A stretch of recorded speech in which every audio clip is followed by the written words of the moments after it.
बच्चों आज हम 2, 3, 4, 5, 6, 8, 9, 10, 11, 12 और 15 की विभाज्यता के नियम पार्ट फर्स्ट में समझेंगे। इसके अतिरिक्त संख्याएं 7, 13, 17, 19, 23, 29 की भाज्यता के नियम हम इसके पार्ट 2 में समझेंगे, जिसका लिंक इस वीडियो के डिस्क्रिप्शन में दिया हुआ है। अब इन संख्याओं को हम इन ग्रुपों में बांट रहे हैं। इन संख्याओं की भाज्यता के नियम एक जैसे हैं, जैसे 2, 5 और 10, 3, 9, 4, 8, 11 का अलग है, 6, 12, 15। इनके तरीकों की समानता के कारण हमने इस ग्रुप में बांटा है। जैसे समान विचारधारा के लोगों में स्थायी दोस्ती होती है, तो ऐसे मान लीजिए कि इन संख्याओं में दोस्ती है। अब इससे हम सरल तरीके से समझेंगे और ये याद रखने में आसान रहेगी, आपको स्थायी रूप से याद रहेगा। 2, 5 और 10 की भाज्यता के नियम में यह समानता है कि किसी भी संख्या में हम इकाई का अंक देखकर पता लगा सकते हैं कि उसमें 2 का, 5 का या 10 का पूरा भाग जाएगा या नहीं। 2 की भाज्यता का नियम देखते हैं। जिस संख्या में इकाई के स्थान पर 0, 2, 4, 6, 8 में से कोई अंक हो, वह संख्या 2 से विभाज्य होती है। यानी संख्या के इकाई के स्थान पर इनमें से कोई भी एक अंक होना चाहिए। अगर ये नहीं है तो वो संख्या 2 से पूरी तरह विभाजित नहीं होती है। अब ये सम संख्याएं हैं, सम संख्याएं होती है 0, 2, 4, 6, 8, और जिस संख्या में ये अंक इकाई के स्थान पर होते हैं वो संख्या भी सम संख्या होती है। विषम संख्याएं होती है 1, 3, 5, 7, 9। यानी इनमें से अगर कोई अंक इकाई के स्थान पर है तो वह संख्या 2 से पूरी तरह विभाजित नहीं होती है। अब हम कुछ उदाहरण देखते हैं। 2148, इसमें इकाई का अंक 8 है, 8 सम संख्या है, इनमें से है, तो यह संख्या पूरी 2 से विभाजित होती है। 5240, इसमें इकाई का अंक 0 है, 0 भी इनमें से है, सम संख्या है, तो यह पूरी संख्या 2 से पूरी विभाजित होती है। 235, इसमें इकाई का अंक है 5, 5 इनमें से नहीं है, यानी 5 तो विषम संख्या है, और विषम संख्या अगर इकाई के स्थान पर होती है उस संख्या में 2 का पूरा भाग नहीं जाता है, तो यह संख्या 2 से विभाजित नहीं है। 1764, इसमें इकाई का अंक है 4, 4 इन अंकों में है और 4 सम संख्या है, तो यह संख्या पूरी 2 से विभाजित होती है। 5 से भाज्यता का नियम, जिस संख्या में इकाई के स्थान पर 0 या 5 हो वह संख्या 5 से विभाज्य होती है। यानी इकाई के स्थान पर 0 या 5 दोनों में से कोई अंक होना चाहिए, उस संख्या में 5 का पूरा भाग जाता है, अन्य अंक होने पर नहीं जाएगा। अब हम उदाहरण देखते हैं। 21740, इसमें इकाई का अंक 0 है, यानी 0 है, तो 0 या 5 होने पर 5 का पूरा भाग जाता है, तो ये संख्या पूरी तरह 5 से विभाजित होती है।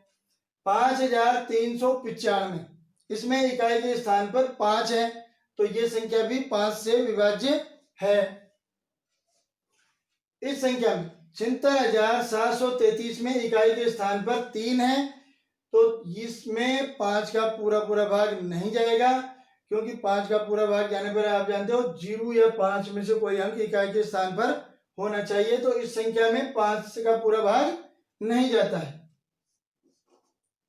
इसी प्रकार 10 की भाज्यता का नियम देखते हैं। जिस संख्या में इकाई के स्थान पर 0 यानी 0 हो वह संख्या 10 से विभाज्य होती है। 0 के अलावा कोई भी अंक अगर इस इकाई के स्थान पर है तो उस संख्या में 10 का पूरा भाग नहीं जाता है।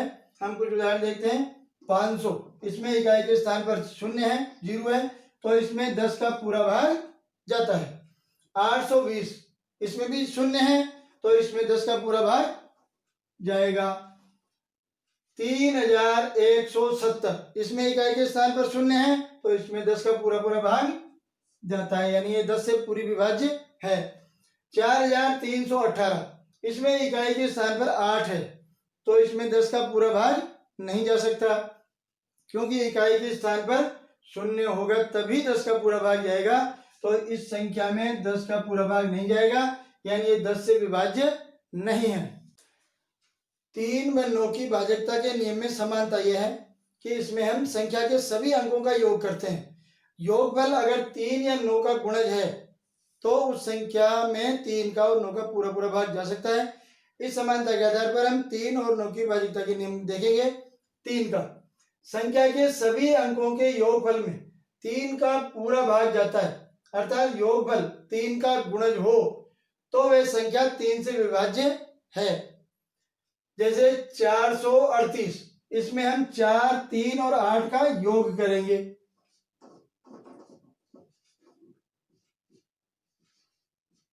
इनका योग हुआ 15। 15 3 का गुणज है। इसको हम 3 का पाड़ा बोलकर भी देख सकते हैं। 3 के पाड़े में 15 आते हैं, 15 3 का गुणज है। इसका मतलब ये संख्या 438 3 से विभाज्य है। इसी प्रकार 2115, इसके सभी अंकों को जोड़ेंगे।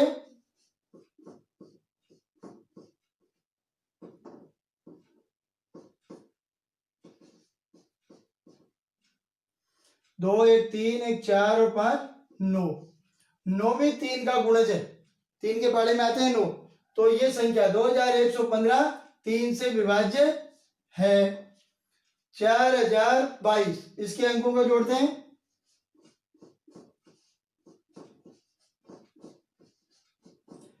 इसके अंकों का योग आ रहा है 8। तो 8 3 का गुणज नहीं है, यानी 8 3 के पाड़े में नहीं आते हैं। तो ये संख्या 4022 3 से विभाज्य नहीं है। 9 की भाजकता का नियम देखते हैं। संख्या के सभी अंकों के योगफल में 9 का पूरा भाग जाता है, अर्थात योगफल 9 का गुणज है तो वह संख्या 9 से विभाज्य है, अन्यथा नहीं। अब हम कुछ उदाहरणों से देखते हैं। यह संख्या है 68,247।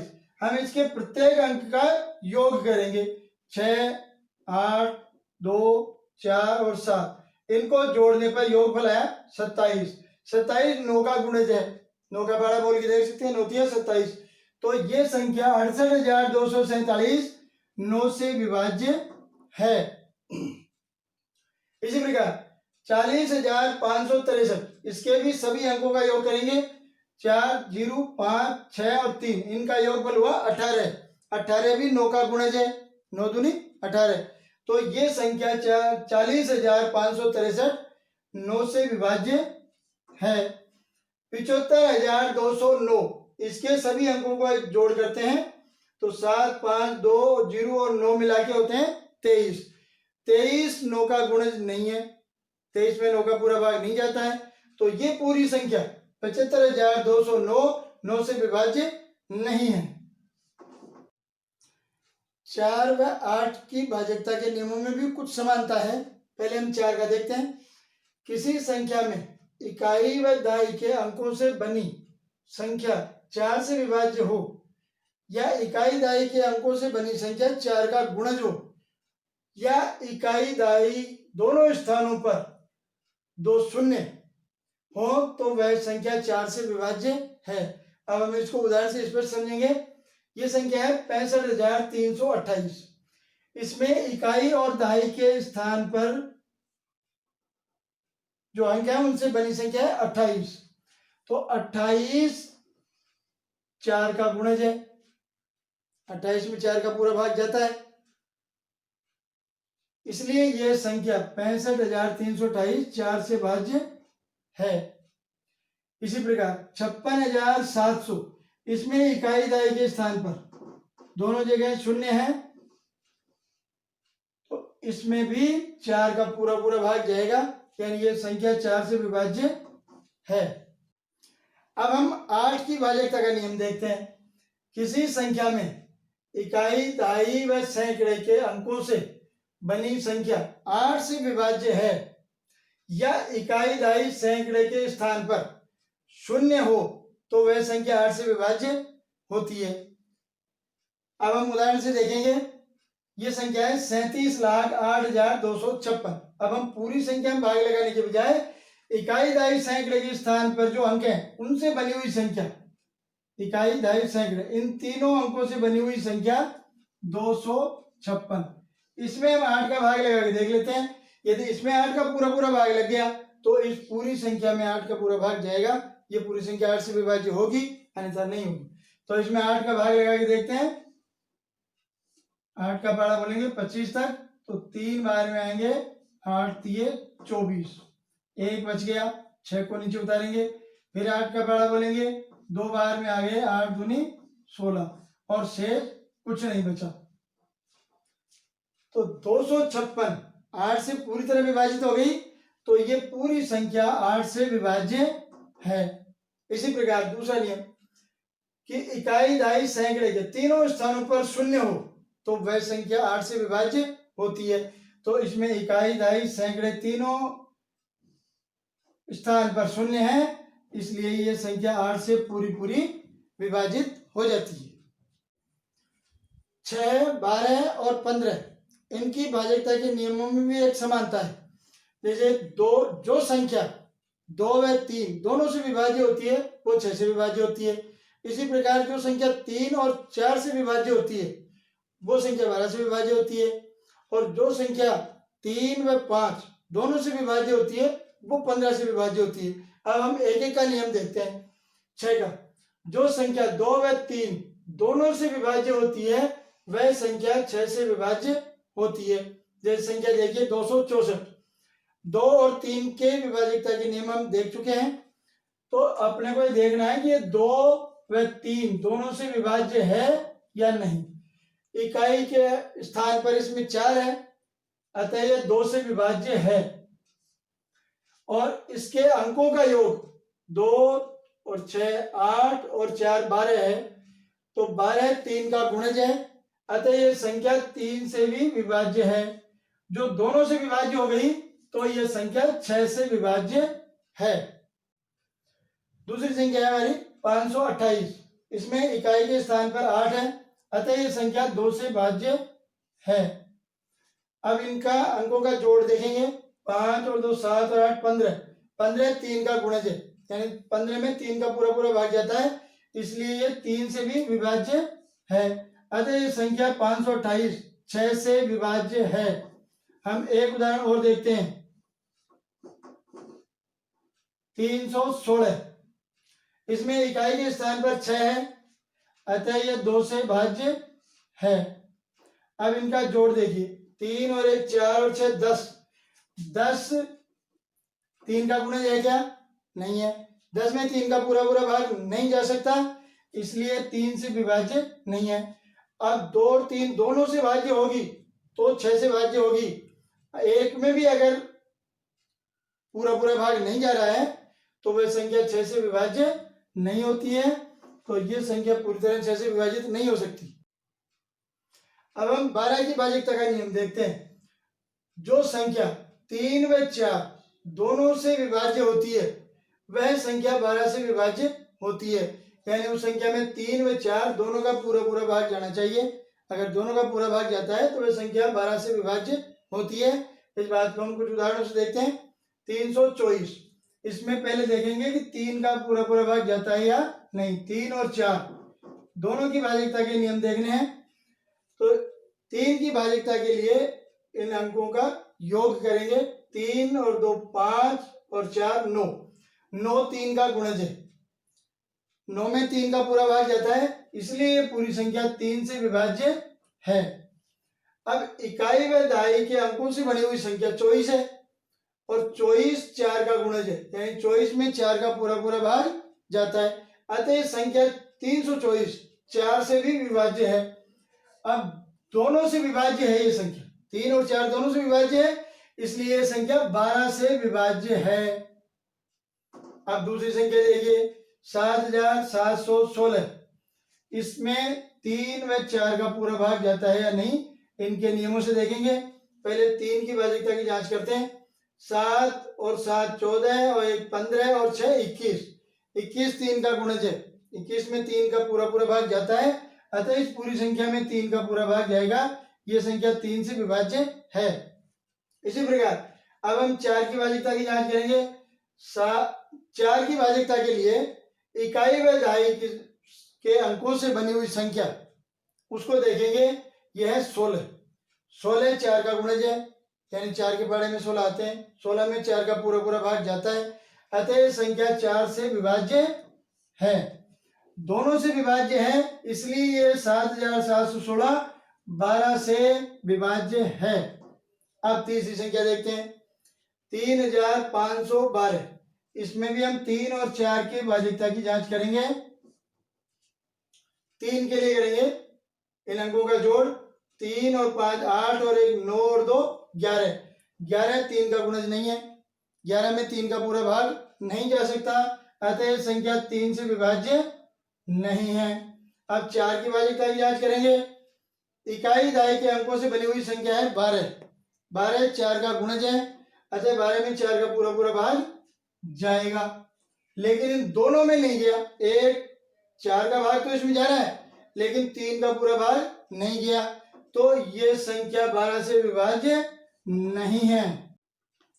अब हम 15 की भाज्यता का नियम देखते हैं कि कौन सी संख्या में बिना भाग दिए हम पता लगा सकते हैं कि उसमें 15 का पूरा भाग जाएगा या नहीं। जो संख्या 3 व 5 दोनों से विभाज्य होती है वह संख्या 15 से विभाज्य होती है, यानी उस संख्या में हमको 3 व 5 की भाज्यता के नियम से जांचना है कि इसमें उनका पूरा भाग जाता है या नहीं। अगर 3 व 5 दोनों का पूरा भाग जाता है तो इस पूरी संख्या में 15 का पूरा भाग चल जाएगा, यानी 15 से विभाज्य हो जाएगी। अब हम 3 की भाज्यता का नियम देखेंगे और फिर 5 का। 3 की भाज्यता के लिए हम इन सभी अंकों का योग करते हैं, 5 और 2 7 और 3 10 और 5 15। 15 3 का गुणज है, यानी 15 में 3 का पूरा पूरा भाग जाता है, तो इस पूरी संख्या में 3 का पूरा भाग जाता है। अब 5 की भाज्यता का नियम, इकाई के स्थान पर, इस स्थान पर या तो 0 हो या 5 हो, 0 या 5 दोनों में से एक अंक हो तो उस संख्या में 5 का पूरा पूरा भाग जाता है। तो इस संख्या में इकाई के स्थान पर 5 है, तो इस पूरी संख्या में 5 का पूरा भाग चले जाएगा, यानी ये संख्या 5 से विभाज्य है। अब ये संख्या 3 व 5 दोनों से विभाज्य है, इसलिए संख्या 15 से विभाज्य है। दूसरी संख्या देखते हैं, 18930। इसमें भी हम 3 और 5 की भाज्यता के नियम देखेंगे। 3 के लिए अंकों का जोड़, 1 और 8 9 और 9 18 और 3 21 और 0 21 हुए। 21 3 का गुणज है, 21 में 3 का पूरा भाग जाता है, अतः ये संख्या 3 से विभाज्य है। अब इकाई 5 के लिए देखेंगे, इकाई के स्थान पर 0 है 0, तो 5 की भाज्यता का नियम यह है इकाई के स्थान पर 0 या 5 में से कोई होना चाहिए, तो यह 0 है, तो यह संख्या 5 से विभाज्य है। 3 और 5 दोनों से विभाज्य है, इसलिए यह संख्या 18930 15 से विभाज्य है। अब हम 11 से भाज्यता का नियम देखेंगे कि बिना भाग लगाए अपन कैसे पता लगाएंगे इस संख्या में 11 का भाग जाएगा या नहीं जाएगा। संख्या के सम स्थान वाले अंकों के योग व विषम स्थान वाले अंकों के योग का अंतर 0 या 11 का गुणज हो वह संख्या 11 से विभाज्य होती है। अब इसको हम उदाहरण से समझेंगे। इस संख्या में सम स्थान वाले अंक दूसरा चौथा, इनका योग है 3। विषम स्थान वाले पहला तीसरा और पांचवा, इनका योग 8 9 8 25। अब इनका योग का अंतर देखना है। सम स्थानों के अंकों का योग का है 3 और विषम स्थान वाले अंकों का योग 25, तो इनका अंतर है 25 - 3 22। ये 22 11 का गुणज है, 11 के बड़े में आते हैं 22, तो 11 का गुणज अगर यहां मिलता है अपने को या 0 मिलती है तो उस पूरी संख्या में 11 का पूरा पूरा भाग जाएगा, यानी ये संख्या 11 से विभाज्य है। दूसरी संख्या देखिए, 7,41,675। अब इसमें हम सम स्थान वाले अंकों का योग देखते हैं, दूसरा चौथा और छठा 7 + 1 + 7,